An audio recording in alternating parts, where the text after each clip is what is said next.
Vamos a seguir con la serie sobre la fe verdadera. Y hoy voy a hablar acerca de, el tema se llama distorsiones de la fe. Distorsiones de la fe. Y vamos a leer en Tito 1:10.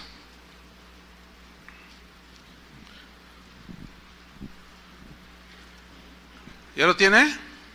Bien, me sigue ahí. Dice así: porque hay aún muchos contumaces, habladores de vanidades y engañadores, mayormente los de la circuncisión, a los cuales es preciso tapar la boca, que trastornan casas enteras, enseñando por ganancia deshonesta lo que no conviene. Uno de ellos, su propio profeta, dijo: los cretenses, siempre mentirosos, malas bestias, glotones ociosos. Este testimonio es verdadero. Por tanto, repréndelos duramente para que sean sanos en la fe, no atendiendo a fábulas judaicas ni a mandamientos de hombres que se apartan de la verdad. En estos versículos vemos la exhortación que Pablo le estaba haciendo a Tito, que estaba pastoreando una iglesia, y le advierte de hombres que hablaban un montón de cosas que no tenían que ver nada con la fe cristiana, aunque estaban dentro de la iglesia cristiana.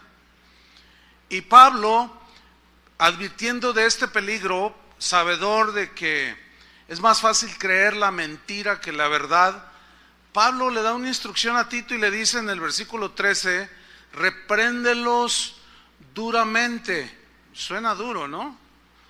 Pero significa con firmeza. Repréndelos duramente con firmeza. Para el propósito de la reprensión era para que sean sanos en la fe. Sanos en la fe.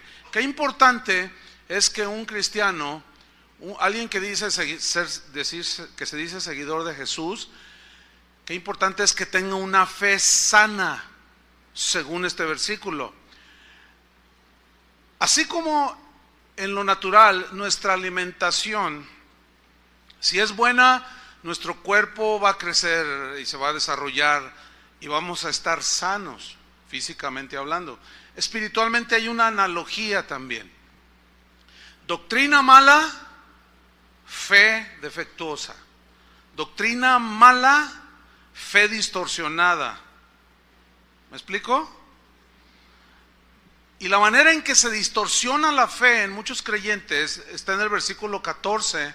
Dice: no atendiendo a fábulas que algunos judíos estaban difundiendo dentro de la iglesia, ni a mandamientos de hombres que se apartan de la verdad del evangelio. Bueno, esta encomienda de Pablo al pastor Tito es muy actual. Dios sigue advirtiéndonos acerca de hombres que hablan un montón de cosas que pueden perjudicar y dañar la fe de los cristianos. Y el Espíritu Santo está con esta encomienda el día de hoy, diciendo de no ser flexibles en cuanto a la fe, sino inflexibles en cuanto al guardar la fe. Pablo, cuando estaba a punto de morir, dijo: he terminado la carrera, he guardado la fe. Él defendió las verdades del evangelio como la fuente de su fe. Qué importante es eso. El cristianismo bíblico, subrayo el cristianismo bíblico, porque ahorita el día de hoy hay conceptos del cristianismo bien nada que ver, pero el cristianismo bíblico hace afirmaciones muy claras, muy concretas, muy concisas. Por ejemplo, dice que la salvación viene por la fe en la persona y en la obra de Cristo. ¿Están de acuerdo con eso? Es contundente ahí. Es una verdad fundamental de las Escrituras. Las doctrinas esenciales del cristianismo no pueden ser modificadas, no pueden ser enmendadas como son enmendadas las constituciones en los distintos países. Vamos a enmendar el artículo 123 para que va evolucionando la sociedad. No, la palabra de Dios no es así. La palabra de Dios es eterna. Es sí y amén. No se puede reinterpretar, no se puede modificar, no se puede hacer correcciones a lo que Dios ya decidió que quedara escrito. Jesús aseveró: el cielo y la tierra pasarán de vigencia, pero mi palabra no pasará. Esa seguirá y es vigente, fue vigente antaño, es vigente el día de hoy. La mayoría de las religiones fundamentan su validez en las experiencias que tengan los adeptos a cierta religión. Ay, sentí esto, ay, sentí acá, ay, vi esto. Los sentimientos forman el sentir de las personas, es muy importante en los miembros de la mayoría de las religiones. Aún hay religiones que tienen una buena influencia para que los seguidores de estas religiones tengan una conducta moral buena, pero el cristianismo bíblico, escuchen bien, no se fundamenta en lo que yo sienta o deje de sentir o de pensar o en mis imaginaciones. No, el cristianismo bíblico se fundamenta en verdades sólidas y contundentes que están expresadas en las Escrituras. Sienta yo o no sienta bonito. El cristianismo no niega que otras religiones puedan traer un efecto en las personas, en los seguidores de estas religiones, un efecto tal que aún sus conductas pues sean buenas y catalogadas por la sociedad como son buenas personas, son buenos ciudadanos. Aún, fíjense, hay religiones que al ser observadas por principios que son universales, los seguidores de estas religiones aún pueden incluso experimentar la prosperidad material. Por ejemplo, los mormones, cuya doctrina es anticristiana, es totalmente antibíblica su doctrina, y sin embargo son muy prosperados económicamente en esta tierra. Ellos son dueños, entre otras grandes empresas, de la Pepsi-Cola, para que siga apoyando. Por ejemplo, en Estados Unidos hay el estado de Utah. Es un estado eminentemente mormón. Todas las empresas que hay allí, los dueños son mormones. Allí acabamos de iniciar una casa de oración. Y yo hablaba con los hermanos con los que se inició, y me comentaban que ellos, cuando eventualmente van a solicitar un empleo, les preguntan: ¿eres mormón? Y si ellos dicen no, no les dan el trabajo. Entonces es muy difícil subsistir los cristianos en un lugar así. Y fíjense, en ese estado de Utah la delincuencia tiene un nivel bajísimo. No hay vicios, no hay antros como en otros lugares. Entonces la gente tiene una vida moral. El problema con esto es que la moralidad no salva de la condenación del infierno. Ese es el problema, ¿sí? Lo que el cristianismo asegura, lo que el cristianismo bíblico asegura, es que no es la moralidad la que te lleva a estar bien con Dios, ni la prosperidad material es evidencia de que estás bien con Dios. El cristianismo bíblico te asegura que el único camino a la paz con Dios es por medio de la fe en Jesucristo. Y una vez que nos entregamos al Señor, Él lava nuestros pecados con su sangre, nosotros seguimos, los cristianos, las enseñanzas de Jesús. Justificados pues por la fe, tenemos ¿qué? Paz para con Dios. Es la única manera, por medio de su Hijo Jesucristo. Ahora bien, en la vida cristiana, los cristianos, pues los sentimientos ahí están. A veces sentimos la presencia de Dios, ¿verdad que sí? Pero a veces no la sentimos, eso es subjetivo. Eso no es un mensaje central en la Biblia, que sintamos o no la presencia de Dios. Si la sentimos, pues qué bueno, y si no la sentimos no pasa nada. El justo por la fe vivirá. Hay cambios en las vidas de muchos cristianos que son lavados en la sangre de Cristo, pero escúcheme bien, el sentir y el que Dios me dio mucha felicidad en esta tierra o aún prosperó mi negocio, ese, hermanos, no es el mensaje central del cristianismo bíblico. No. Muchos comparten su testimonio de cómo Jesús cambió sus vidas. Bueno, esto está bien, esto es importante, esto es real. ¿A cuántos ha cambiado el Señor sus vidas?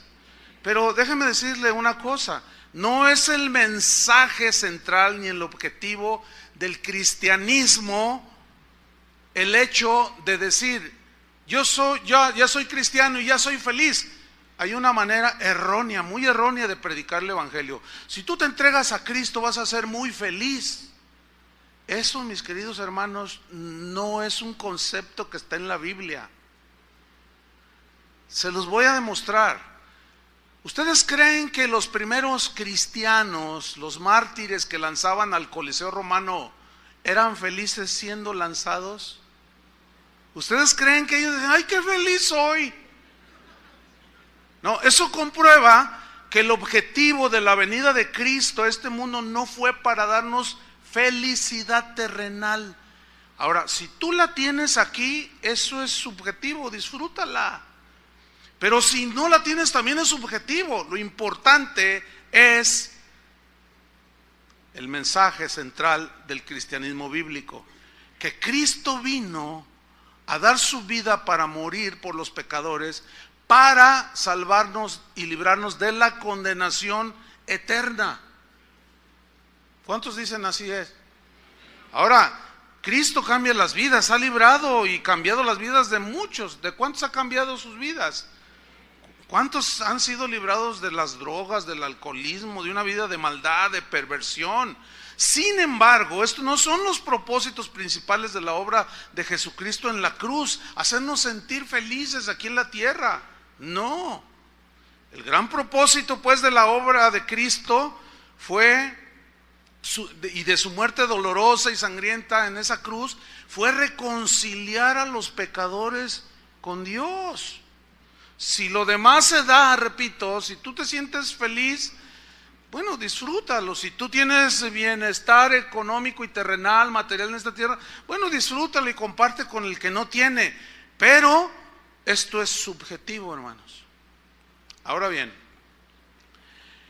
el gran logro del cristianismo bíblico es traernos a una reconciliación con Dios el Padre a través de Jesucristo.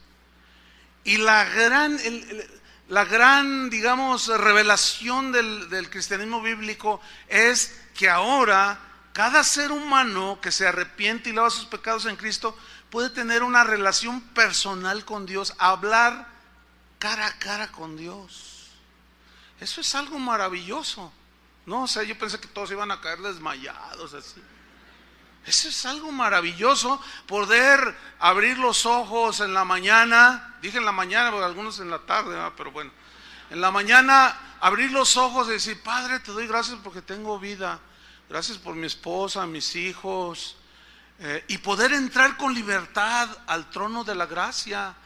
Eso es algo maravilloso, poder hablar con Dios. La gente que no tiene esta fe, porque no tiene fundamento, dice, ay, sí, ¿a poco tú hablas con Dios? Dicen. Tú contéstale, sí, yo hablo con Dios y Él me habla. Esta es una gran verdad en las Escrituras.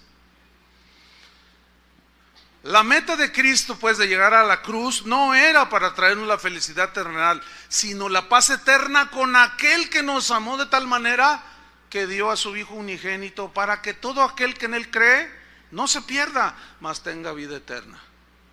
Entonces el verdadero cristianismo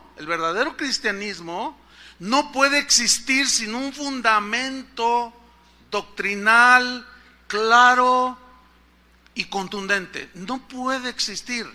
El cristianismo actual pone su énfasis en las experiencias místicas. Cuando digo cristianismo actual, me estoy refiriendo a las distintas maneras de concebir el cristianismo el día de hoy, que es una cosa impresionante la variedad de los conceptos que se tiene sobre el cristianismo. Sin embargo, el verdadero cristianismo, la fe del verdadero cristiano está fundamentada en las Escrituras y no tanto en el sentir personal ni en las experiencias. Y como decía hace un momento, el cristianismo actual pone su énfasis precisamente en las experiencias místicas, del tipo que sea, con tal de que sea algo extraordinario y nada común y hasta raro y extraño. Mientras más extraño sea, mejor. Se aceptan todo tipo de doctrinas ajenas a las Escrituras, que puedo mencionar, la lista podría mencionar cientos, ¿sí? Que van desde la risa santa le llaman a alguien que se ríe descontroladamente y interrumpe al predicador. A veces el mismo predicador está risa, y no predica. Se cae al suelo, se revuelga, risa santa, dicen. Hasta cristianos en reuniones vomitando y dicen vómito santo. O sea, en realidad el asunto, uno dice, ¿cómo puede la gente tener fe en eso? Fe distorsionada. Esa no es la fe que enseñan las Escrituras. Ahora, a todo eso hay que añadirle a que muchos predicadores en la actualidad no están predicando el Evangelio. Sus mensajes son carentes de enseñanza, de sustento bíblico, de alimento espiritual. No hay sustento en las Escrituras. Un conocido mío me dijo, Chuy, si tienes tiempo, quiero que escuches este video, míralo y dame tu opinión. La predicación duraba como 30 minutos, pero yo nada más lo escuché 15 minutos. En esos 15 minutos el predicador no hizo una sola referencia a la Biblia, no mencionó ningún versículo, y en toda la enseñanza, después esta persona me dijo, es que en la enseñanza no menciona ningún texto, ninguna alusión siquiera. Eventualmente dijo Dios por ahí el predicador, pero lo que sí me llamó la atención es que al inicio de su mensaje, estaba en su iglesia, él dijo, hoy les voy a dar la clave para el éxito y la felicidad. Pues eso suena bien, ¿no? Y todos, ¡ay, la clave para el éxito y la felicidad! O sea, ¿a quién no le gusta, no? Dice, ¿saben cuál es la raíz de todos los desajustes, problemas que hay en la familia, con tu esposa, con tus hijos, la envidia que sientes, los celos, la agresión que le haces al otro, las maldiciones que le sueltas al otro? ¿Saben cuál es la razón? ¿Saben cuál es el problema del por qué existe todo eso? Por la baja autoestima que tenemos nosotros, de nosotros mismos. Fíjense qué mensaje tan poderoso. Ahora resulta que la raíz de la envidia, de los celos, de la agresión, de la maledicencia, no es el pecado. Es la baja autoestima. Con mensajes así, ¿qué se puede esperar? Pablo dijo, mi propósito es que su fe, les dijo a los corintios, esté fundada en el poder de Dios, refiriéndose al poder que tiene la palabra de Dios, y no en la sabiduría de los hombres. Para que su fe esté fundamentada en lo que Dios es, pero en el Dios que revela la Biblia. Para que su fe esté sana y fundamentado en lo que la Escritura dice, no en lo que tú crees o yo creo que dice la Escritura, sino que en lo que en realidad dice la Biblia. Esa es la fe sana, esa es la fe sólida. En la actualidad se considera la enseñanza de las Escrituras en una iglesia, se considera como algo extraño, como algo que pasó de moda. Hoy le llaman religioso y legalista al cristiano que desea sustentar su fe en las Escrituras. Por ejemplo, tú escuchas algo o alguien te comparte algo y te suena raro y tú le dices, oye, ¿y eso dónde está en la Biblia? Bueno, no está, pero esto lo dijo quién sabe quién. No, pero es que tiene que ser bíblico. Para que nuestra fe sea sana, tiene que estar basado en la escritura. No seas religioso, te dicen. No seas exagerado, te dicen otros. No seas legalista, dicen otros. Entonces hoy resulta que querer ser como los de Berea, que al escuchar un mensaje, como en el mensaje que escucharon de Pablo, iban a las escrituras para ver si lo que Pablo decía era cierto o no. Ahora resulta que ese espíritu que tenían ellos, esa actitud que la Biblia alaba, que todos deberíamos de tener, ahora es anticuado, es antimoda y es sinónimo de religiosidad y de legalismo. ¿Hasta dónde iremos a parar, hermanos?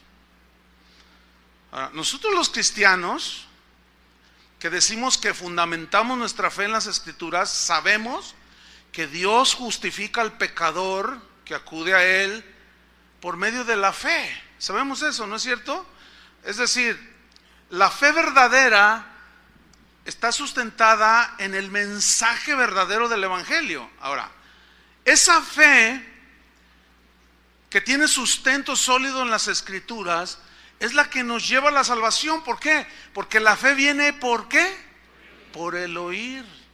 ¿Por el oír qué? La palabra de Dios. Entonces, si lo que está diciendo el predicador, si lo que está compartiendo el cristiano de lo que cree, no tiene fundamento en las escrituras, va a proyectar una distorsión de la fe. Y va a desviar del verdadero centro del mensaje de la Biblia. Las escrituras enseñan claramente que no es la fe la que nos salva, sino el objeto, en este caso la persona de Cristo en quien ponemos la fe. Es decir, oímos el mensaje acerca de Jesús, de alguien, ese alguien es Jesús, y al oírlo, si creemos, la fe no es la que nos salva, sino el objeto de nuestra fe. ¿Sí lo entienden, no? Eso es una verdad. Entonces, si eso que se oye no es un mensaje fundamentado en las escrituras, no puede haber salvación, ¿entienden? Ese es el gran problema el día de hoy. Mira, cualquier objeto, cualquier cosa en la que la gente ponga su fe, en cualquier persona inclusive en que la gente ponga su fe y su confianza, que no sea en Jesucristo y en su palabra, con toda seguridad los va a llevar a la condenación, los va a llevar a la desviación, los va a llevar a la frustración, porque se van a dar cuenta al paso de los años que los engañaron. ¿Sí? Por ejemplo, mire, abra su Biblia en Marcos 9:23. Ahí hay una historia muy interesante, Marcos 9:23.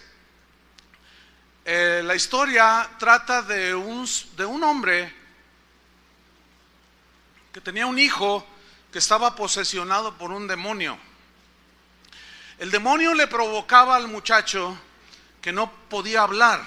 Ahora, no todos los que están mudos significa que están endemoniados, no. Esa es una distorsión de una creencia, ¿sí? Pero los demonios sí hacen actividad que dañan en ocasiones las funciones del cuerpo, como en este caso. Entonces Jesús le pregunta que qué le pasa al muchacho, y dice, no, es que un demonio, un espíritu viene y lo sacude y echa espumarajos y lo tira en el fuego. Imagínense la tortura de este pobre muchacho. Entonces Jesús le da la esperanza de que si cree, Él lo libera. Y mira lo que le dice en Marcos 9:23. Jesús le dijo, ¿ya lo tiene? Jesús le dijo, si puedes creer, en este caso ser liberado de esta posesión demoníaca. Si puedes creer, dice, al que cree, y creer es fe. Al que cree, ¿qué dice? Todo le es posible. Digan todos, todo le es posible al que cree. ¿Les gusta eso? A mí sí, suena bien, ¿no? Al que cree, todo le es posible. Bueno, si nosotros nos quedamos allí en ese versículo y no leemos todo el panorama al respecto de la fe, nosotros corremos el riesgo de de poner nuestra fe en esa parte de la Escritura que dice que al que cree todo le es posible, pero si de una manera ignorante o deliberada hacemos caso omiso del verdadero significado que tiene todo le es posible al que cree, podemos irnos a un extremo en la fe, podemos irnos a una distorsión de la fe, producto de una mala interpretación, y esta mala interpretación va a distorsionar mi fe, y si yo enseño sobre esa distorsión, voy a producir fe distorsionada en la gente, ya no va a ser una fe sana, porque al que cree todo le es posible. Hace unos años atrás, alguien aquí en la ciudad que dice que es apóstol, un domingo en su congregación, cuando estaba ahí enfrente de su gente, le dijo: hermanos, Dios me ha dado una tremenda revelación. Dice: hoy es un día de liberación y de salvación, dice, lo confieso, dice. ¿Cuántos de ustedes, les pregunto, cuántos de ustedes tienen familiares que murieron sin Cristo? Levanten su mano. No, pues muchos levantaban la mano. No les estoy poniendo una cabeza. Pongan más atención. Ok.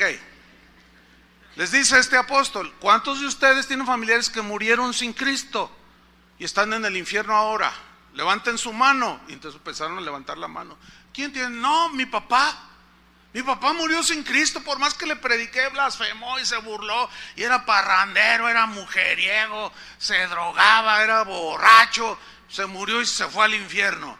Y usted, mi abuelita era bruja, hacía limpias, y hacía conjuros, y maldecía gente, y les cobraba, y no quiso entender el evangelio, no quiso lavar sus pecados en la sangre de Jesús, y se murió, y está en el infierno. Pues les tengo buenas noticias, hermanos. Y todos dice: hoy es un día de salvación, porque Dios me reveló que Dios le había dicho: pídeme. Y Dios me mostró y me dijo: quiero hacer liberación y salvación el domingo. Dile a la gente que si creen y piden por sus muertos que murieron en sus pecados, yo los voy a sacar del infierno. ¿Por qué? ¿Por qué creyó esto? Porque él decía, el apóstol, porque ahí dice que al que cree, todo le es posible. Pregunto, ¿todo es todo aquí? Es evidente que no. Todo se refiere a aquello que tiene sustento en las Escrituras. Está establecido para los hombres que mueran una sola vez y después quedan sujetos al juicio de Dios. Entonces la fe se distorsiona cuando hay malas interpretaciones. Pablo le dijo a Timoteo en 2 Timoteo 2:15, le dijo lo siguiente. Timoteo era un joven pastor que estaba aprendiendo las labores del ministerio, no tenía mucha experiencia, necesitaba el consejo sabio, y el Espíritu Santo mueve en el corazón de Pablo y le escribe esto que quedó en las Escrituras como algo inspirado por Dios. 2 Timoteo 2:15 le dice: Timoteo, le dice, procura con diligencia presentarte ante Dios aprobado. Dice: como obrero que no tiene de qué avergonzarse, que usa bien, ¿qué? La palabra de verdad. Pregunta, ¿ese apóstol usó bien la palabra de verdad? No. Ahora, aquí la palabra usar en el griego es una palabra técnica que usaban los arquitectos de aquellos tiempos. Es una palabra que significa trazar una línea recta. En otras palabras, lo que Pablo le está diciendo a Timoteo es: Timoteo, procura con diligencia presentarte a Dios aprobado como un obrero que no tiene de qué avergonzarse, que traza rectamente la palabra de verdad. Porque si hay trazo verdadero, buena interpretación de lo que realmente la Biblia dice, la fe que la gente ponga en ese mensaje tuyo, Timoteo, esa gente va a tener una fe sana, una fe sustentada. Por eso tienes que usar bien la palabra de verdad. Y le dice en el versículo 16, mas evade profanas y vanas palabrerías, porque conducirán más y más a la impiedad, y su palabra carcomerá como gangrena. O sea, aquí su palabra significa su mensaje distorsionado. Fíjate lo que dice, carcomerá como gangrena. Irá pudriendo la fe de algunos, de los cuales, y luego menciona a dos, de los cuales son Himeneo y Fileto. ¿Qué hicieron estos dos? Versículo 18, que se desviaron de la verdad. Que se desviaron de la verdad. ¿Cómo? Diciendo, enseñando que la resurrección ya se efectuó, y trastornan la fe de algunos. ¿Qué inventaron? No da mucho, la Biblia no da mucha explicación de qué es lo que enseñaban. Pablo nada más dice, mira, Himeneo y Fileto, esos dos se desviaron de la fe. Ellos empezaron a enseñar tonterías respecto a la resurrección, fábulas, mentiras. Y eso ha producido un trastorno en la fe de los que oyen ese mensaje. Entonces, Timoteo, tienes que ser muy cuidadoso. Por eso le dijo a Tito, tienes que reprenderlos duramente, llamar la atención siempre para que sean sanos en la fe. Porque hay muchos habladores de vanidades y de tonterías que andan engañando. Entonces la gente pone su fe, asume que porque es el pastor ya está diciendo 100% la verdad, y no siempre es así. Otro ejemplo de distorsión de la fe es una doctrina que se conoce como lo que dices recibes, o decláralo por fe. Por ejemplo, los que creen esto llegan a una reunión o se encuentran a un hermano y van así todos acongojados y van así, y de repente se encuentran a alguien o ven a alguien, hola hermano, ¿qué te pasa? ¿Qué tienes? Bueno, es que fíjate que tengo un dolor, pero soy sano por fe. ¿Han oído eso? Y luego están parados ahí en la esquina y pasa un Mercedes-Benz y dice, por fe ese carro es mío. Así dicen. No sé cuántos de ustedes anduvieron en esas cosas distorsionadas. O está una chica por acá y está un chico por acá y pues como que le atrae, ¿no? Entonces dice, por fe. Aquel va a ser mi esposo, dice, por fe. Pero resulta que ya tiene novia, pero tú dices por fe. O sea, como que si yo lo digo y lo creo, pues eso recibo, dicen ellos. Es que la Biblia enseña que yo recibiré lo que diga, y lo que yo declare con fe, eso voy a recibir, eso dice la Biblia, dicen ellos. Y te citan un versículo. Vamos a verlo. Marcos 11:23, es el favorito. Es el favorito. Esto ha producido tanto daño, hermanos, tanta fe distorsionada. Pongan mucha atención. Todavía no acabo el mensaje, para que no me vea feo. Marcos 11:23. Dice así. Aquí está hablando Jesús.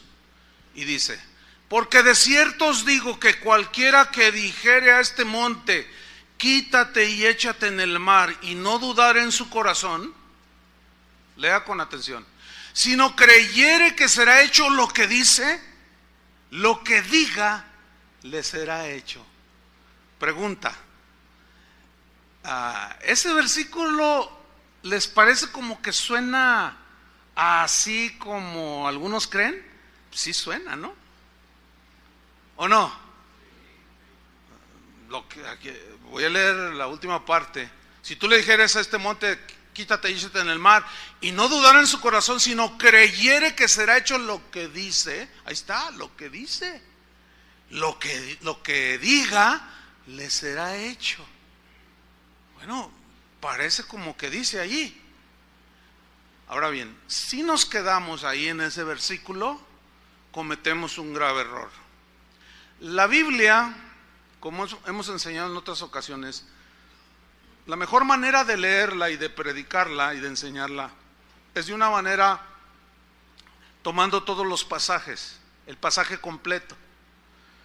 Si nosotros nos quedamos ahí, corremos el riesgo de malinterpretar el versículo creyendo supuestamente algo que supuestamente dijo Jesús. Ahora, ¿cómo saber si estoy interpretando lo correcto? Hay varias reglas de interpretación de la Biblia. Una de ellas dice que el versículo a interpretar se debe de tomar el contexto de la palabra o la frase o el versículo que se ha de estudiar. Esto es muy entendible. Estas son reglas de interpretación no solo de la Biblia, de cualquier texto literario. Es más, si usted recibe una carta de su papá que vive en los Estados Unidos o de su hijo que vive en los Estados Unidos, usted no empieza a leer la carta de la mitad, ¿verdad que no? Porque corre el riesgo de entender algo que nunca dijo. Pero si usted lee toda la carta, se le aclara lo que está diciendo su hijo que vive por allá o su familiar. La Biblia es igual, hermanos. Esto se llama la regla del contexto, de la interpretación por el contexto de las Escrituras. Y el contexto, ¿qué es el contexto? Lo que viene antes del versículo y después del versículo. Vamos a hacer un ejercicio al respecto, para que nosotros podamos ver que viendo el contexto, se nos aclara que la frase lo que dice se refiere a lo que decimos y pedimos en la oración. No se refiere a una declaración arbitraria que yo digo, una declaración de fe. No, eso no es bíblico. Eso ha distorsionado la fe de muchas personas. Vamos a hacer este ejercicio. Vamos a tomar de nuevo Marcos 11:23, ¿ok? Porque de cierto os digo que cualquiera que dijere a este monte, el monte, yo les expliqué en otra enseñanza sobre la fe, era en el contexto judío, era metáfora de las dificultades, de los problemas que enfrentaban la gente de ese tiempo, y era algo metafórico cuando se decía, tengo una montaña enfrente de mí, no sé cómo enfrentar esta montaña. Aquí la lección de Jesús en todo el pasaje es respecto de la fe, porque en los versículos anteriores es cuando Jesús se secó la higuera y Señor, se ha secado la higuera, y Jesús les dice, tened fe en Dios, que eso ya lo compartimos también, ¿se acuerdan? Tened fe en Dios, y luego de ahí se desarrolla esto.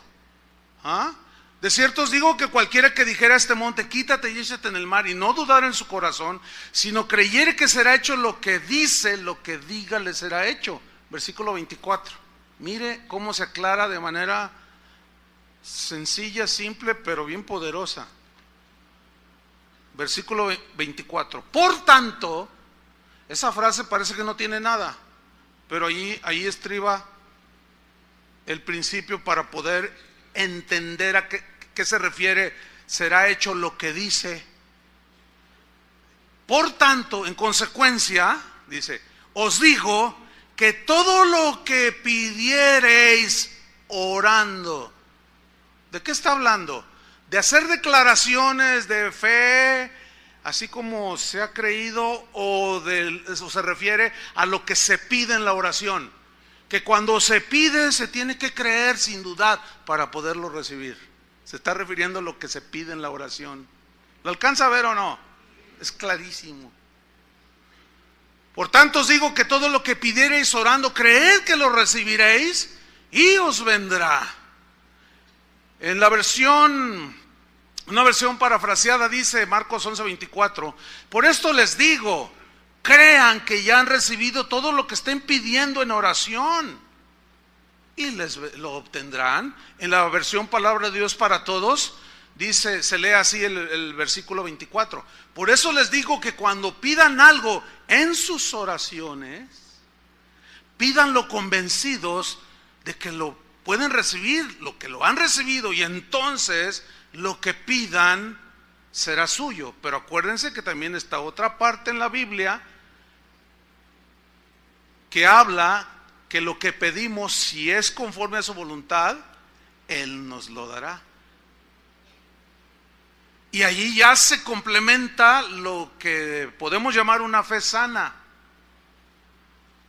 Una fe distorsionada en una aseveración que la Biblia no enseña, ha distorsionado la fe de muchas personas. Déjeme contarle un caso que viví hace años de esto. Yo tenía unos amigos que tenían 2 hijos, varoncitos, pero ellos querían la niña. Y me dijeron, Chuy, ayúdanos a orar porque vamos por la niña. Ah, pues está bien, pues claro que sí. Ayúdanos a orar porque queremos una niña, queremos otro hijo, pero que sea niña. Ah, está bien. Y yo los dejé de ver por un tiempo. Un día me los encuentro por ahí en un lugar ahí, en un centro comercial. Y la vi a ella con su pancita. Y le dije, hola, no me digas. Sí, me dice. ¿Estás embarazada? Dice, estoy embarazada. Ay, gloria a Dios, pues felicidades. Y pues me gocé con ellos, ¿no? Entonces le digo, ¿y cómo va el bebé? Dice, no es bebé, es una beba. Y dice, y ya tiene nombre, se llama Sarita. Y le digo, ya hicieron un estudio y ya se dieron cuenta que es una niña. Dice, no, pero yo lo declaro. Dice, por fe es una niña y se llama Sarita. Entonces yo dije, andan en este rollo estos hermanos. Entonces yo le dije, oye, mira, pero es que eso de que porque yo lo declaro y lo digo y lo creo y lo confieso, eso anula la soberanía de Dios. Eso anula la voluntad de Dios, porque Dios es el que da la vida. A veces nos concede las peticiones de nuestro corazón, siempre y cuando estén en su voluntad. Pero a veces no nos concede las peticiones del corazón. A veces no nos responde a las oraciones y a los deseos que nosotros tenemos. ¿Están conscientes de eso? Eso es el otro lado de la verdad. Que al no entenderla se distorsiona la fe. Y se asegura que todo lo que tú declares se tiene que hacer, porque lo que dices lo estás diciendo con fe y creyendo, y lo recibo porque ahí dice, Jesús lo dijo, el que diga todo lo que dice creyendo lo recibirá. Y ella es Sarita. Yo seguí tratando de convencerlos de que no estaba, porque esa doctrina agarró mucho auge de 25, 30 años a la fecha, ahorita está metida en 95% de las iglesias, esa distorsión de la fe. No, ellos ya habían agarrado esa distorsión. A alguien la estaban escuchando por ahí. Bueno, pasó el tiempo, llegó el momento de dar a luz y me avisaron de que ya había dado a luz. Entonces yo fui al hospital, pues, mis amigos y todo. Por cierto, el hospital es el 3 Colonias, que está aquí abajo, por esta misma cuadra con 8 de julio. Ahí estaban ellos. Entonces yo entro al cuarto y lo primero que veo es a él, así, miren.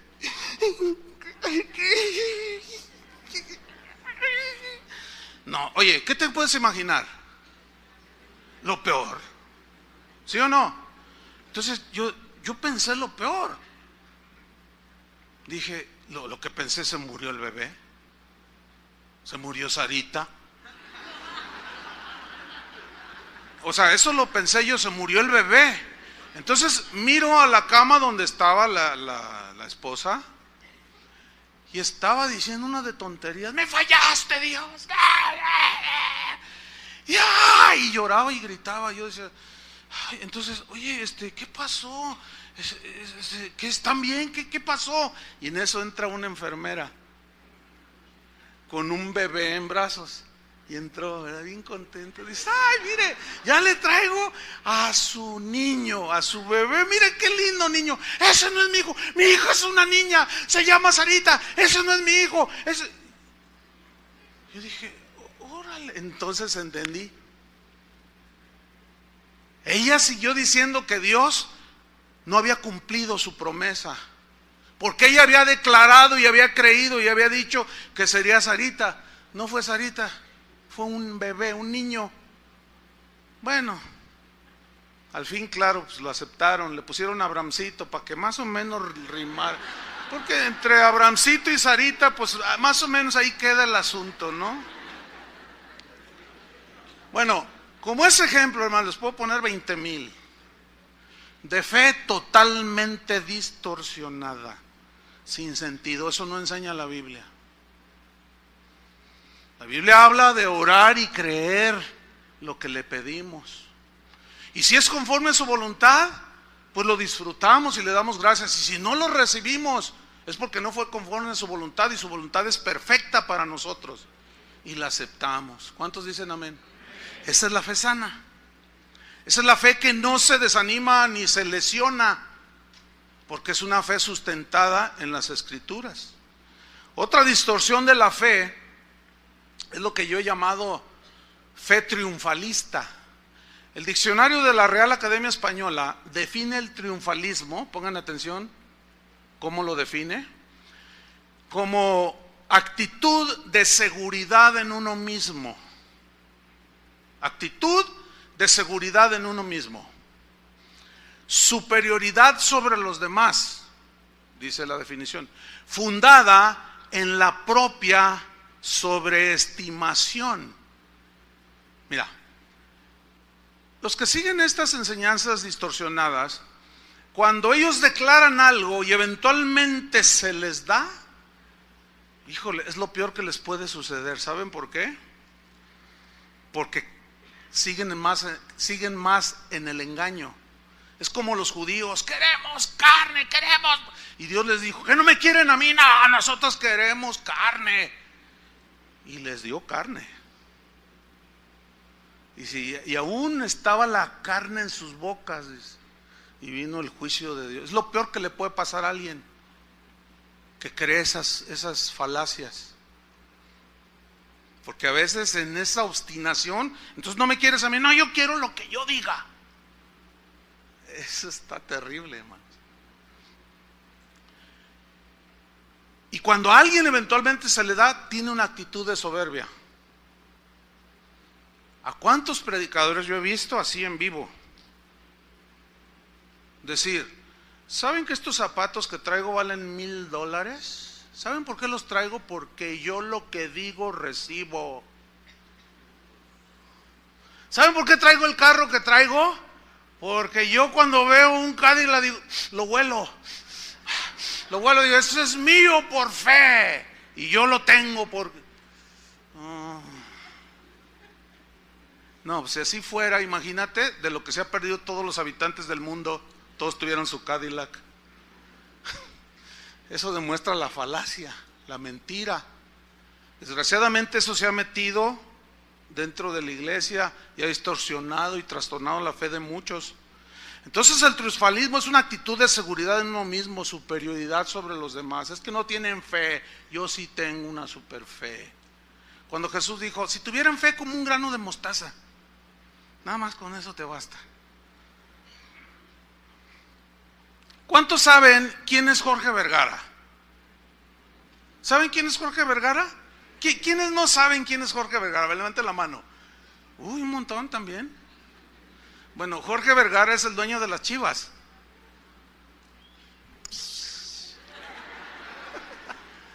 Bueno, Jorge Vergara es un hombre seguidor de la metafísica aristotélica. Es un seguidor de la confesión positiva. Es un hombre que dice que tú debes de pensar positivo y hablar positivo para que tú puedas crear tu propia atmósfera de éxito. Entonces, si tú piensas que te va a salir todo bien, te va a salir todo bien. Si tú hablas positivamente, tienes una actitud mental positiva, todo a tu alrededor va a ser positivo y bueno. Y él es propagador incluso de esa filosofía. Fíjense, los del mundo. Ahora, no faltó el predicador que oyó alguno de estos y dijo: oye, eso está bueno, además checa con la Biblia lo que dices, te será hecho. Y dicen: no, hombre, esto está tremendo. Y luego dicen: el diablo, el mundo nos ha robado lo que nos pertenece. Entonces lo adoptaron y lo metieron a la iglesia. Y ese no. Entonces, ¿qué sucede con este señor? Bueno, este señor, cuando compró a las Chivas, por ahí en el 2003, 2005, no me acuerdo bien, él dijo lo siguiente: dice, las Chivas va a ser en 10 años el mejor equipo del mundo. ¿Por qué se ríen? ¿Dijo o no dijo eso? ¿Dijo o no dijo eso ese señor? Eso es triunfalismo. ¿Entiende? O sea, tenía una fe exagerada. ¿Basada en qué? En su confesión de lo que él decía. Él dijo: mi equipo, las Chivas, va a ser mejor que el Barcelona y que el Real Madrid. Lo que no aclaró es que era el Barcelona, el de la liga de aquí de Talpita, y el Real Madrid de la liga aquí del Cerro del Cuatro. O sea, eso es lo que llamamos un triunfalista. Los políticos son expertos en frases triunfalistas y la gente se las cree. ¿Cuánta gente de ahí, precisamente de estos barrios marginados, tienen 25 años creyéndoles a los políticos que les van a pavimentar? Y no les han pavimentado. Pero les dijeron que si los elegían ellos eran casi los mesías. Y los convencían con frases y promesas que no podían cumplir. Y la gente pone su fe en frases triunfalistas. El mismo señor Vergara dijo en el 2007, cuando Hugo Sánchez, que bueno, sí ha sido el mejor jugador que México ha tenido en el extranjero, hizo historia, lo del César al César, dicen, ¿verdad? Hugo Sánchez tomó el mando de la selección nacional y Vergara sale con sus declaraciones triunfalistas y dijo: ahora sí, con Hugo Sánchez en el timón de la selección nacional seremos campeones del mundo en 2010. Bueno, hubo un montón de gente que dijo amén. Bueno, usted me entiende, ¿no? O sea que, oh sí, no, sí. Y yo recuerdo haber visto en los programas esos deportivos el debate, ¿no? Oye, ¿cómo ves la declaración? Yo creo que sí vamos a ser campeones del mundo. Pues, y estaba uno así, de lengua me como 3 tacos, 10 tacos. Ay, este señor, ¿quién soporta a este hombre? Dice uno de ellos. Y luego otro dice: tú eres bien negativo, por eso nunca vamos a ser campeones. Ahora resulta que para ser campeones tenemos que declararlo, le dice el otro. Ahora imagínate, 20 equipos en el mundial, vamos a poner que son 20, y los 20 declaran que van a ser el campeón.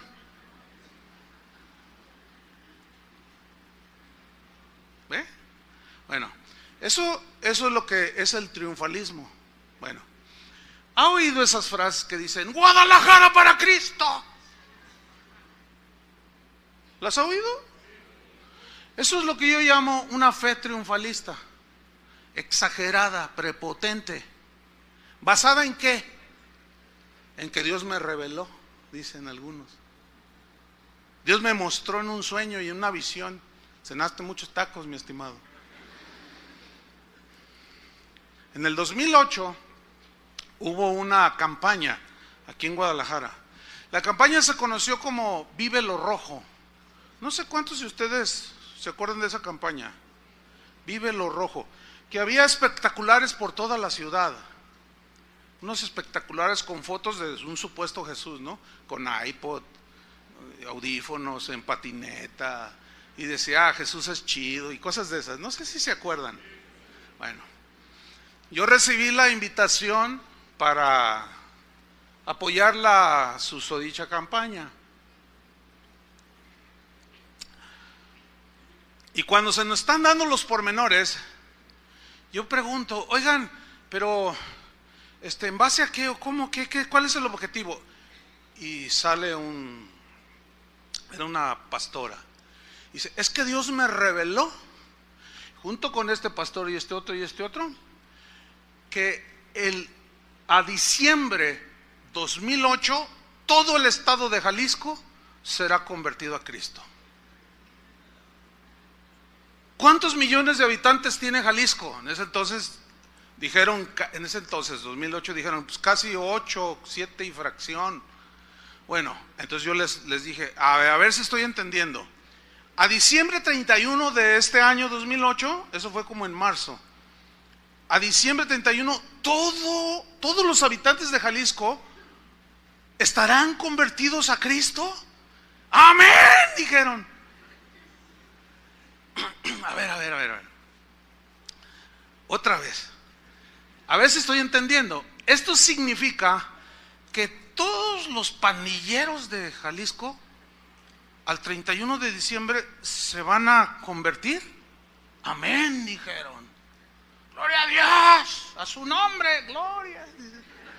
Órale. Eso significa, estoy entendiendo que todos los carteristas y los malandrines de Jalisco se van a convertir al 31 de diciembre del 2008. Amén, dijeron. Órale. Todos los homosexuales de Jalisco se van a convertir. Amén, dije. Todos los adúlteros, amén. Los diputados del Congreso, todos. Híjole.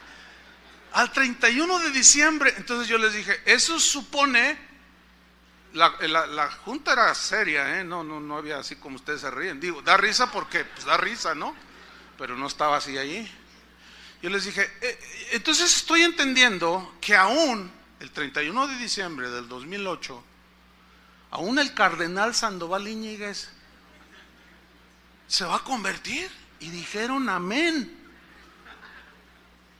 Lo declaramos, dijeron. Lo establecemos, lo reclamamos y lo confesamos, dijeron. Bueno, ¿y en la iglesia de quién se va a reunir el cardenal Sandoval Íñiguez? Yo les dije, ¿saben una cosa? Esto no es objetivo. Esto no tiene una objetividad en la fe. Porque Jesús mismo dijo, vayan por todo el mundo y prediquen el evangelio a toda criatura. El que creyere y se bautice será salvo. El que no creyere será condenado. ¿Qué significa eso? Que no todos van a creer. El único caso en la Biblia que existe de una ciudad convertida es Nínive. Está en el libro de Jonás. Pero, ¿cómo fue que se convirtieron? Jesús lo dijo, ¿cómo? Jesús citó Lucas 11:32, no lo busque. Jesús dijo, los hombres de Nínive se levantarán en el juicio contra esta generación y la condenarán, porque a la predicación de Jonás se arrepintieron. ¿A la qué? A la predicación de Jonás se arrepintieron. ¿Cómo viene la fe que nos lleva a la salvación? ¿Por oír qué? La palabra. ¿Sabe qué me dijeron en esa junta? ¿Cómo iba a ser la conversión? Es que Dios le reveló a algunos, dijeron ahí, que los cartelones rojos, el rojo era símbolo de la sangre de Cristo. Todas las sangres son rojas, ¿no? Pero ellos dijeron, a mí me lo dijeron, que los espectaculares estaban a la entrada del aeropuerto, a la salida, en la Minerva, en las salidas allá de Morelia, de Zapotlanejo, hacia el norte, allá a la costa. Estaban los espectaculares a todo lo que daban ahí, de color rojo. Y ellos me dijeron a mí, es que Dios nos reveló que como el rojo es el color de la sangre de Cristo, y cuando vean a Cristo ahí en ese espectacular, el Espíritu nos reveló que cuando la gente viera el color rojo, se iban a arrepentir. Entonces, yo ya no podía, o sea, yo dije, ¿hasta dónde? ¿Qué más tengo que escuchar? Entonces ya un poco así, pues así como, no sé, pues entre triste, medio frustrado. ¿Cómo es posible? Son pastores. Yo les dije, o sea que va el Chapo Guzmán manejando, va al aeropuerto a tomar su avioneta privada y ve un cartelón rojo y dice, ay, qué malvado soy. Digo, hermanos, ¿hasta dónde? ¿Hasta dónde? ¿De dónde ustedes sacan tanta cosa? ¿Sabe qué me dijeron? Chuy, tú no eres un hombre de fe. Así me dijeron. Pero ¿sabe qué? Lo más así, se va a morir de la risa. ¿En qué terminó aquella plática? Bueno, yo salí, yo les dije, bueno, ok, miren, yo no puedo participar en algo que estoy viendo a todas luces, que no es. Bueno, dice, prepárate, me dice uno de ellos. Prepárate porque tú vas a tener una iglesia mínimo de 200,000 personas, ¿no? Y aunque tú no las hayas ganado, no sé qué, te las vamos a mandar porque todos se van a convertir. Ah, está bien. Yo dije, pues ni en el estadio caben 200,000, yo no sé dónde las voy a meter. Entonces yo les dije, bueno, ok, les dije, nos vemos el 31 de diciembre del 2008 de este año. Bueno, hace casi 6 años de eso, 5 años. ¿Qué pasó? ¿Ah? El cardenal sigue dando lata, aunque ya no es el cardenal. Sigue ahí dando cosas. Cada vez hay más homosexuales y más descarados. Cada vez hay más violencia, más narcotráfico, más perversión, más maldad. ¿Qué pasó? Bueno, ¿sabe qué dijeron después de que vieron que nada de nada? Dijeron, Chuy es el culpable. Yo le dije que se iba a reír. Es que es increíble que yo había boicoteado la campaña. Ahora resulta que soy Zeus. Ahora resulta que soy más poderoso que Dios, porque si Dios les dio la revelación y el Espíritu les habló, entonces ahora resulta que yo soy más poderoso que el Espíritu. Por favor. Miren, me da una tristeza, créamelo, y aunque no me lo crea, pero yo sigo orando por esos pastores. Sigo orando, sigo pidiéndole a Dios que tenga misericordia, que algo haga. Ahora, pregúnteme usted o imagínese qué es toda esa gente que está bajo esos liderazgos. Bueno, todas esas congregaciones se han dividido, no una vez, quién sabe cuántas veces. Entra gente, se va gente, entra gente, se va gente. ¿Todo por qué? Por una fe triunfalista, ¿entienden? Por declaraciones basadas en no sé qué cosas, con objetivos totalmente que agreden las escrituras, nada que ver. ¿Y qué me dicen de la fe idealista? Así le llamo yo la fe idealista. Bueno, ¿qué es el idealismo? Es una filosofía que dice que la realidad no existe en el mundo físico, sino en la mente. Entonces, como mi mente, por ejemplo, yo he oído todas esas declaraciones, por ejemplo, ¿se acuerda de John Lennon, aquel ex Beatle que murió asesinado por uno de sus fans, precisamente, que compuso una canción que se llamó Imagina? ¿Se acuerdan de eso? Los que son de acá, los de Timbiriche para acá, pues esos no. Él cantaba, la canción más o menos decía, imagínate un mundo como una hermandad. Imagínate que no hay distinción de razas, imagínate que no hay religión, imagínate todos abrazándonos y quién sabe cuánta cosa. Bueno, eso era un idealismo. Eso no se puede dar. ¿Por qué? Por la maldad que habita el corazón del ser humano. Nada más por eso. Pero eso nada más está en la mente. Se habla del idealismo de Platón, por ejemplo, que anhelaba muchas cosas muy bonitas. Nosotros podemos ser idealistas en ese sentido, y acá en la mente echarle vuelo y decir, ay, Ay.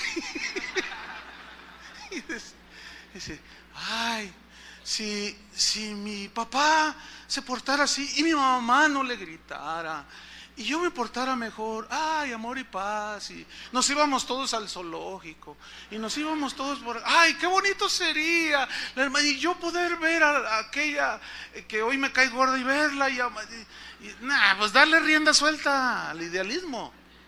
Entonces la fe idealista no se basa en lo que Dios ya dijo, sino ni en lo que está registrado en las escrituras. La fe idealista se basa en los pensamientos y en las imaginaciones que cada quien concibe. Por ejemplo, ahí está un cristiano idealista, ¿no? Y dice, ay Dios, qué lindo eres. Y papi, ¿eh?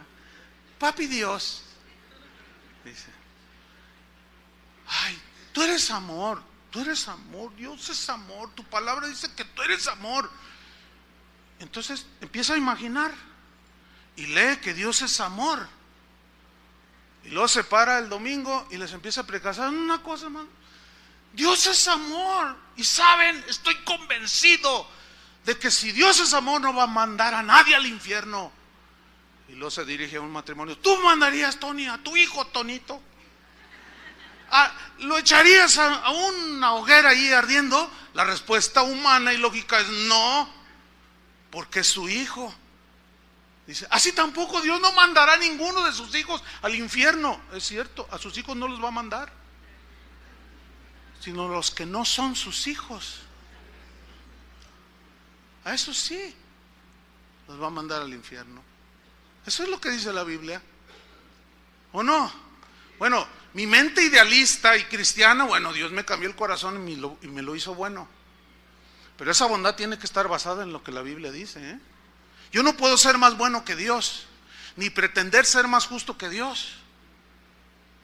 Entonces empiezo a predicar que el infierno no existe, que es una invención para asustar a la gente y que deje las prácticas malas y que no sé qué y que bla bla bla. Y ahí la gente ya empieza y dice, ay, por eso me gusta venir a esta iglesia, porque aquí se habla del amor del Señor. Y a mí no me gustan de esas iglesias donde hablan del juicio y que el diablo se los va a tragar y que no, a mí no me gusta eso, la condenación. Cristo no vino a condenar sino a salvar a los que creyeren. Entonces la gente empieza a desarrollar una fe idealista, ¿ah?, que no está basada en la Biblia. Y así puedo ponerles un montón de ejemplos. Sin duda he escuchado esa enseñanza idealista de que Dios no castiga. Dios no castiga. Y la Biblia dice, ¿qué padre no disciplina, castiga? Trae la traducción antigua. ¿Qué padre no castiga a su hijo para corregirlo? ¿Cuánto más vuestro Padre castiga a sus hijos? Porque Dios al que ama, castiga. Se lee en la versión antigua. Porque Dios al que ama, ¿qué? Castiga, disciplina a todo el que recibe como su hijo. Entonces, ¿castiga o no castiga? Claro que sí. Pero la fe idealista basada en un idealismo que no es en la Biblia, distorsiona los conceptos de la fe. Y hay problemas.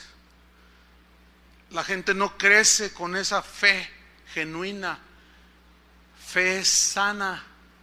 Por eso Jesús habló de manera muy clara, Pedro habló de manera muy clara, Pablo habló de manera muy clara y nos advirtió Jesús y todos los apóstoles que no escucháramos a esa gente que dice fábulas, que dice tonterías, que enseña cada cosa, ¿sí? Hay un montón de distorsiones en la fe. Ahorita mismo está en la cárcel un pastor allá en el sureste. ¿Por qué? Porque el hijo de una familia tenía una enfermedad que era curable en su momento y él dijo, no lo lleven al médico, porque si lo llevan no tienen fe y están negando al Hijo de Dios. Declaren por fe su sanidad. Y por más que yo declaro, se murió el niño.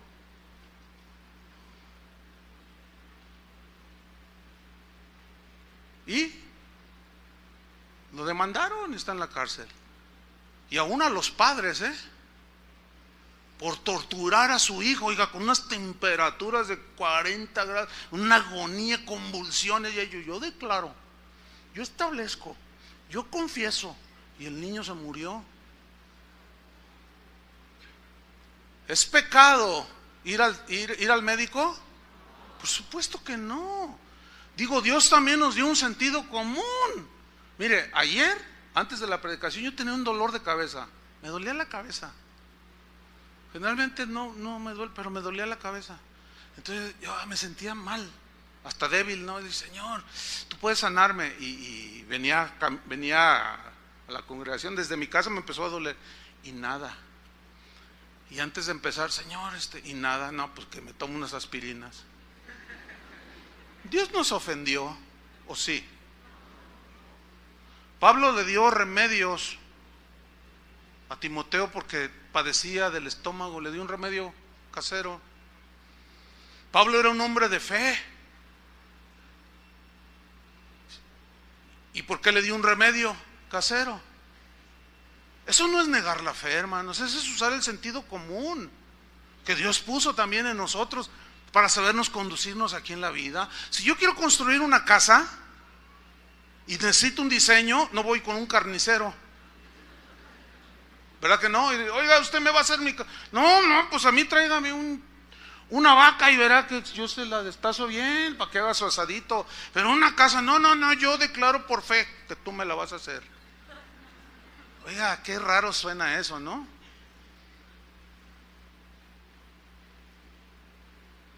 Entonces, por más que se diga, por más que se proclame, si lo que se dice no tiene un sustento bíblico, hermanos, ¿sabe por qué hay tanta religión? Por ejemplo, pare de sufrir. Ese es un triunfalismo espantoso. Pare de sufrir. Lo que Jesús dijo fue lo contrario. En el mundo tendréis aflicciones, pero confiad, yo he vencido al mundo. Ahora, ¿por qué está lleno? Pare de sufrir.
Sufre, y si ya paran de sufrir, ya no van. ¿Para qué? Sin embargo, siempre está lleno porque no dejan de sufrir. Ahí está el engaño. Mire, nada más es que razonemos un poquito, hermano. No, de verdad no es complicado. No es complicado. Los complicados somos nosotros, que basamos y decimos un montón de cosas y de tonterías. Y la fe se trastorna, hermanos, y la fe se diluye y la fe crece chueca. Hay gente que está negando hoy, predicadores que están negando que el infierno existe. Pues si el infierno no existe, entonces Jesús es un mentiroso. ¿Qué dijo? Generación perversa, ¿cómo escaparéis de la condenación del infierno? Él lo dijo, ¿sí o no? Entonces, hay un infierno que es literal, aunque muchos digan que no, y eso ha trastornado la fe de muchos. En Judas, para terminar, Judas 1, es un solo capítulo. Judas 1, versículo 3. Allí Judas dice algo muy importante. En la versión Reina Valera dice amados. En Judas 3 dice, en la versión que generalmente usamos, dice amados. Por la gran solicitud que tenía el escribirles acerca de las cosas que son comunes de nuestra salvación, es necesario que yo les escriba para que contendáis, así dice su versión, para que contendáis ardientemente por la fe que ha sido dada una sola vez a los santos, a los creyentes. Ahí habla una palabra importante, contender. Pero aquí contender no habla pleitear como en las cruzadas, ¿verdad? Y que yo, a ver, ¿cuántos son musulmanes? ¿Verdad? A ver, los moros, vamos a darles, y vamos a cortarles la cabeza porque no creen como nosotros. No. Esos fueron los abusos de la fe. No tiene que ver nada con Dios eso. No. Nosotros no vamos a defender la fe, o no vamos a contender en ese sentido. Aquí contender es defender. ¿Defender qué? La fe que nos es preciosa. La fe sana. ¿Entiendes? Por eso Pablo le decía a Tito, dice, mira, esos son hombres contumaces y habladores de vanidades. Uno de sus mismos poetas, profetas dijo, los cretenses siempre mentirosos, glotones. Este dicho es verdadero, así son. Y estos andan metiendo cosas raras dentro de la iglesia. Reprende a los hermanos para que sean sanos en la fe. Es como cuando tú constantemente estás reprendiendo a tu hijo, ya no comas papas. O a lo mejor se agarra usted comiendo con él. Defender la fe. ¿Cuál fe? Las verdades del Evangelio, lo que está sustentado en las Escrituras. Esa es la encomienda para nosotros. Pablo, cuando estaba a punto de irse a la presencia del Señor, dijo, he terminado la carrera, he guardado la fe. He guardado la fe. Significa las verdades. Ahí fe son las verdades fundamentales del cristianismo. Y el mismo Pablo dio la advertencia a Timoteo, le dijo, Timoteo, vendrán tiempos peligrosos, porque habrá hombres amadores de sí mismos, vanagloriosos, soberbios, blasfemos, etcétera, que tendrán apariencia.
De piedad, pero negarán la eficacia de ello. A ellos evítalos, dice.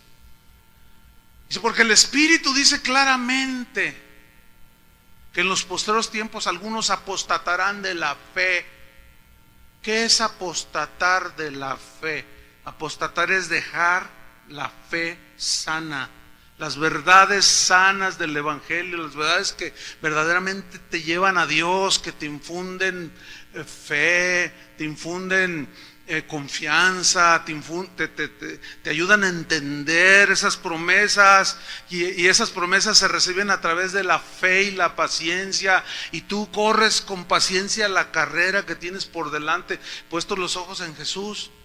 Bueno, esa fe es la que la Biblia nos enseña que debemos de defender. Pues nosotros no nos cansaremos una y otra vez de enseñarles, de animarles, de alentarles, de reprenderlos duramente a veces, para que sean sanos en la fe. Porque esa sanidad de tu fe tiene que ver mucho con el mensaje que escuchas. ¿Qué es lo que cuando te encuentres con la montaña y no sepas cómo enfrentarla, tú vas a orar? Y es cuando el Señor te va a dar la palabra rema que hablamos en una ocasión. Entonces tú oras en base a eso y tú lo crees. Señor, dame sabiduría, no sé cómo enfrentar este problema. Señor, tu palabra dice que si yo pido con fe y me da sabiduría sin reproche, Señor, yo creo que tú me vas a dar. Señor, dame una solución a esto, no sé qué hacer. Como oró Salomón, tu pueblo es grande, yo soy joven, no sé qué hacer. Y a ti recurro en oración. Nunca fue en declaraciones prepotentes. Siempre fue en un pedir, y ese pedir creyendo que lo iban a recibir. Y Dios le dijo a Salomón: por cuanto no me pediste riquezas, sino sabiduría, te doy sabiduría y además te añado riquezas. Esa es la fe que nosotros debemos de seguir, hermanos. La fe sana, fundamentada en una enseñanza sana. Por eso tenemos que analizar todo lo que escuchamos. No se crea de todo lo que se habla en internet, de todo lo que dicen los predicadores, más ni siquiera de lo que yo digo. Usted sea como los de Berea y vea si esas cosas son así. Y sigamos pues en esta carrera de la fe, hermanos, porque esto nos va a ayudar a tener una fe sólida y no distorsionada. Se va a encontrar con algunos cristianos que tienen una fe totalmente distorsionada, que creen cosas rarísimas. Yo me acuerdo en los años 80s, 70s, 80s, yo escuchaba a predicadores decir: hermano, si usted viene del catolicismo, eso del agua bendita, no, ¿cómo el agua no tiene ningún poder para nada? Y decían los predicadores, ¿se acuerdan los que son de ese tiempo? Y nos decían: ay, no, pero el agua bendita. Y luchábamos porque prevaleciera el agua bendita, aunque seguíamos siendo cristianos. Como aquel hermano cuando lo bautizamos, que lo tomo y yo te bautizo en el nombre del Padre, el Hijo y del Espíritu Santo. Y le espérame, pastor. ¿Te acuerdas, Chuy? Ya nomás le hicimos todo. Todavía traíamos un montón de cosas. Bueno, yo escuchaba esas predicaciones y nos querían quitar la fe supersticiosa. Y ahora es común en los púlpitos. Hasta hay un video en Tuyú de un predicador que está predicando y trae una botellita de agua y está predicando. Y dice: y el agua del Espíritu, que no sé qué, que quién sabe qué. Y trae y dice: y ahora reciban el Espíritu. Y todos los que estaban allí, que los muertos cayeron al suelo. Y tú dices: ¿qué es eso? Antes se reprendía el agüita bendita, ahora ya hasta nos la venden. Entonces, como vio que algunos cayeron por el poder del Espíritu, se emocionó el predicador y los demás también estaban. ¿Qué mover? Avivamiento. Empezaron a decir: tráeme más botellas de agua, le decía. Ahí se ve. ¿Cuántos han visto este video? Ya hay algunos. Entonces, tráeme más botellas. Entonces, y recibas. Entonces, como eran un montón de botellas y más o menos son caritas, y más si son Bonafón, a uno ungido y dirigido por el Espíritu Santo se le ocurrió ir a conectar una manguera. ¿Han visto? ¿Ya identificaron ese video? Búsquenlo. ¿Cómo se llama el video ese? Para que vean hasta dónde hemos llegado, hermanos. El pastor que usó una manguera para llenarlos del Espíritu, porque el agua es símbolo del Espíritu. Y un iluminado fue y conectó una manguera y se la trae y dice: ¡aleluya!